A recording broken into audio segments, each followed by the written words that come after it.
Sistem pernapasan. Pengertian sistem pernapasan. Pernapasan atau yang sering disebut dengan sistem respirasi merupakan sistem organ yang digunakan untuk proses pertukaran gas, di mana sistem pernapasan ini merupakan salah satu sistem yang berperan sangat penting dalam tubuh untuk menunjang kelangsungan hidup. Sistem pernapasan dibentuk oleh beberapa struktur.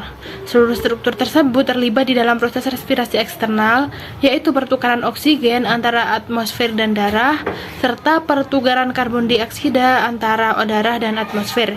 Selain itu, terdapat juga respirasi internal, yaitu proses pertukaran gas antara darah sirkulasi dan sel jaringannya, di mana sistem respirasi internal ini terjadi pada seluruh sistem tubuh. Selanjutnya yakni alat pernapasan manusia. Yang pertama yaitu hidung.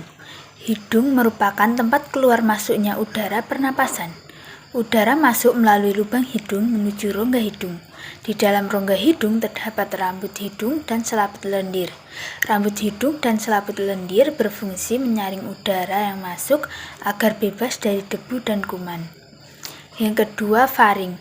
Faring merupakan percabangan dua saluran, yaitu saluran pernapasan atau nasofarinks pada bagian depan dan saluran pencernaan atau orofarinks pada bagian belakang. Fungsi utama faring adalah menyediakan saluran bagi udara yang keluar masuk dan juga sebagai jalan makanan dan minuman yang ditelan. Faring juga menyediakan ruang dengung atau resonansi untuk suara percakapan. Yang ketiga yaitu laring. Laring atau ruang suara merupakan organ pernapasan yang menghubungkan faring dengan trakea. Di dalam laring terdapat epiglotis dan pita suara. Epiglotis berupa katup tulang rawan yang berbentuk seperti daun dilapisi oleh sel-sel epitel yang berfungsi untuk menutup laring sewaktu menelan makanan atau minuman. Yang selanjutnya yaitu trakea. Udara yang telah masuk ke laring selanjutnya masuk ke trakea atau batang tenggorokan. Trakea adalah saluran yang menghubungkan laring dengan bronkus. Trakea memiliki panjang sekitar 10-10 cm dengan lebar 2 cm. Dindingnya tersusun dari cincin-cincin tulang rawan dan selaput lendir yang terdiri atas jaringan epitelium bersila. Fungsi silia pada dinding trakea untuk menyaring benda-benda asing yang masuk ke dalam saluran pernapasan. Yang kelima yaitu bronkus. Pada bagian paling besar dari trakea bercabang menjadi dua. Percabangan trakea tersebut disebut dengan bronkus. Masing-masing bronkus memasuki paru-paru kanan dan paru-paru kiri. Struktur bronkus hampir sama dengan trakea, tetapi lebih sempit. Bentuk tulang rawan bronkus tidak teratur, tetapi berselang-seling dengan otot polos. Yang keenam yaitu bronkiolus. Di dalam paru-paru bronkus bercabang-cabang lagi. Bronkiolus merupakan cabang-cabang kecil dari bronkus. Pada ujung-ujung bronkiolus terdapat gelembung-gelembung yang sangat kecil dan berdinding tipis yang disebut alveolus. Yang ketujuh yaitu paru-paru. Paru-paru merupakan alat pernapasan utama.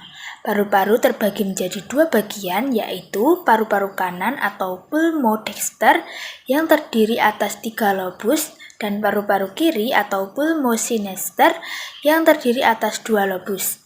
Paru-paru dibungkus oleh selaput rangkap 2 yang disebut pleura. Pleura berupa kantung tertutup yang berisi cairan limfa. Pleura berfungsi melindungi paru-paru dari gesekan saat mengembang dan mengempis. Di dalam paru-paru terdapat bagian yang berperan dalam pertukaran gas oksigen dan gas karbon dioksida, yaitu alveolus. Dan yang terakhir yaitu alveolus, yaitu dinding alveolus tersusun atas satu lapis jaringan epitel pipih. Struktur yang demikian memudahkan molekul-molekul gas melaluinya. Dinding alveolus berbatasan dengan pembuluh kapiler darah, sehingga gas-gas dalam alveolus dapat dengan mudah mengalami pertukaran dengan gas-gas yang ada di dalam darah. Adanya gelembung-gelembung alveolus memungkinkan pertambahan luas permukaan untuk proses pertukaran gas. Luas permukaan alveolus 100 kali luas permukaan tubuh manusia. Besarnya luas permukaan seluruh alveolus dalam paru-paru menyebabkan penyerapan oksigen lebih efisien. Yang selanjutnya yaitu mekanisme pernapasan dada dan perut. Pernapasan dada merupakan pernapasan yang dilakukan dengan bantuan otot tulang rusuk atau interkostal. Mekanisme pernapasan dada yaitu yang pertama fase inspirasi pernapasan dada. Fase ini merupakan berkontraksinya otot antar tulang rusuk sehingga rongga dada membesar. Akibatnya, tekanan dalam rongga dada menjadi lebih kecil daripada tekanan di luar, sehingga udara yang kaya oksigen masuk. Yang kedua yaitu fase ekspirasi pernapasan dada.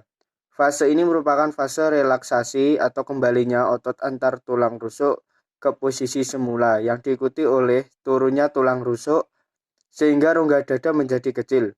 Akibatnya tekanan di dalam rongga dada menjadi lebih besar daripada tekanan luar, sehingga udara dalam rongga dada yang kaya karbon dioksida keluar. Yang selanjutnya yaitu pernapasan perut. Pernapasan perut merupakan pernapasan yang mekanismenya melibatkan aktivitas otot-otot diafragma yang membatasi rongga perut dan rongga dada. Mekanisme pernapasan perut yang pertama yaitu fase inspirasi pernapasan perut. Pada fase ini, otot diafragma berkontraksi sehingga diafragma mendatar. Akibatnya, rongga dada membesar dan tekanan menjadi kecil sehingga udara luar masuk. Yang selanjutnya yaitu fase ekspirasi pernapasan perut. Fase ekspirasi merupakan fase berelaksasinya otot diafragma sehingga rongga dada mengecil dan tekanan menjadi lebih besar. Akibatnya udara keluar dari paru-paru. Yang selanjutnya yaitu mekanisme pertukaran CO2 dan O2 dalam pernafasan dan volume udara pernafasan. Yang pertama, mekanisme pertukaran CO2 dan O2 dalam pernafasan. Setelah udara alveolus ditukar dengan udara yang segar, selanjutnya dalam proses pernafasan adalah difusi oksigen O2 dari alveolus ke dalam paru-paru, sedangkan karbon dioksida CO2 dalam arah yang berlawanan, yakni dari darah ke paru-paru ke dalam alveolus melalui proses difusi. Tekanan setiap gas di dalam campuran gas seperti yang ada pada alveoli atau di dalam cairan misal darah menggunakan istilah tekanan parsial. Yang pertama, tekanan parsial gas. Yang kedua, pertukaran gas dalam paru-paru. Yang ketiga, transfer gas di dalam jaringan. Yang keempat, transport oksigen O2 diangkut oleh plasma. Yang selanjutnya, volume udara pernafasan. Dalam keadaan normal, volume udara paru-paru manusia mencapai 4.500 cc, disebut kapasitas total udara. Kapasitas vital udara mencapai 3.500 cc. 1.000 cc sisa udara yang tidak dapat digunakan, tapi senantiasa mengisi bagian paru-paru sebagai residu atau udara sisa. Volume tidal adalah 500 cc, volume cadangan inspirasi adalah 1.500 cc, volume cadangan ekspirasi adalah 1.500 cc, volume sisa adalah 1.000 cc, kapasitas vital adalah 3.500 cc, volume total paru-paru adalah 4.500 cc. Selanjutnya adalah pembahasan mengenai gangguan pernapasan pada manusia. Banyaknya organ pernapasan pada manusia dapat menyebabkan adanya kemungkinan organ-organ tersebut akan terganggu fungsinya. Gangguan fungsi pada organ pernapasan tersebut bisa diakibatkan oleh bisa disebut dengan kelainan ataupun juga penyakit. Nah, beberapa penyakit yang dapat memungkinkan untuk muncul, yang pertama adalah emfisema. Emfisema ini adalah pembengkakan pada paru-paru yang disebabkan oleh banyaknya udara yang masuk ke dalam pembuluh darah. Selanjutnya adalah asma, yaitu kondisi yang biasanya muncul karena sebuah alergi dan kondisi ini bisa memburuk seiring dengan perubahan suhu lingkungan. Jenis gangguan yang ketiga adalah TBC atau tuberkulosis. Nah, tuberkulosis ini disebabkan oleh sebuah bakteri yaitu Mycobacterium tuberculosis. TBC ini biasanya menyerang salah satu bagian dari paru-paru yaitu alveolus. Untuk dampak terparah dari seseorang yang menderita TBC adalah paru-parunya mengecil atau menguncup. Penyakit selanjutnya adalah influenza.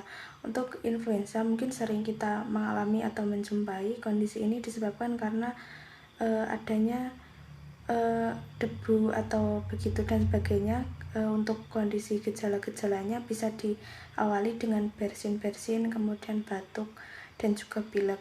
Nah, influenza terparah itu juga bisa diiringi dengan adanya demam. Gangguan terakhir sekaligus yang paling berbahaya adalah kanker paru-paru. Nah, seperti yang kita tahu, sel kanker itu sangat sulit untuk hilang. Jadi apabila paru-paru sudah dikenai oleh kanker, maka kemungkinan besar dalam jangka waktu yang lama fungsi dari paru-paru tersebut akan mengalami penurunan atau fungsinya menjadi mati. Nah, kondisi ini rata-rata penderita kanker paru-paru itu disebabkan karena asap rokok, baik itu perokok pasif maupun perokok pasif. Nah, ada beberapa cara untuk supaya kita terhindar dari gangguan pernapasan tersebut.